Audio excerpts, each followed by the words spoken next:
In project management, there are 5 process groups that are used to manage projects from start to finish.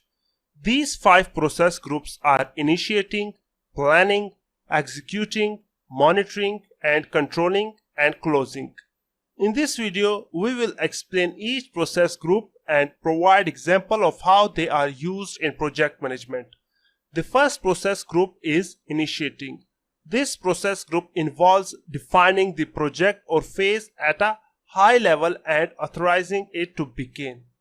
The initiating process group is where the project charter is created, stakeholders are identified, and the overall project scope is defined.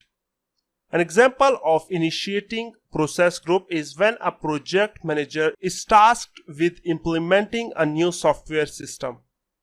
The project manager would work with stakeholders to define the project scope, develop a project charter, and get approval from the sponsor to move forward with the project.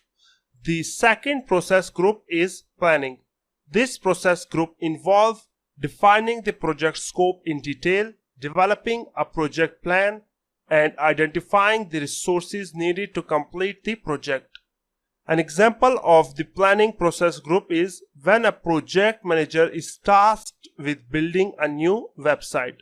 The project manager would work with the project team to develop a project plan, identify the resources needed, and create a Gantt chart to track progress.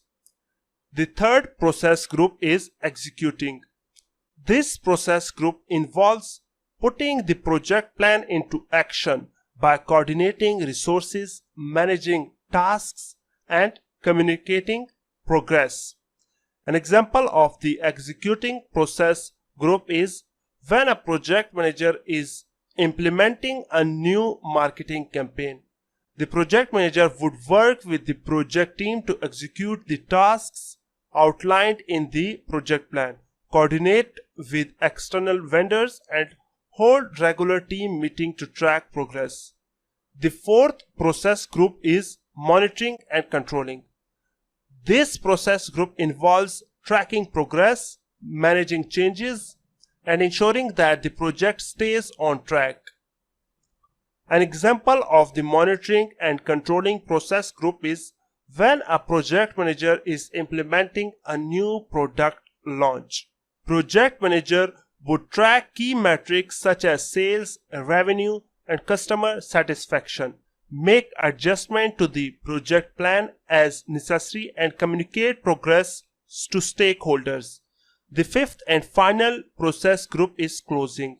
This process group involves wrapping up the project and ensuring that all deliverables have been completed. An example of the closing process group is when a project manager is completing a construction project. The project manager would ensure that all deliverables have been completed, conduct a final inspection of the site, and close out the project with stakeholders. In conclusion, the 5 process groups of project management provide a framework for managing projects from start to finish. By following these 5 process groups, project managers can ensure that projects are completed on time, within budget, and to the satisfaction of stakeholders.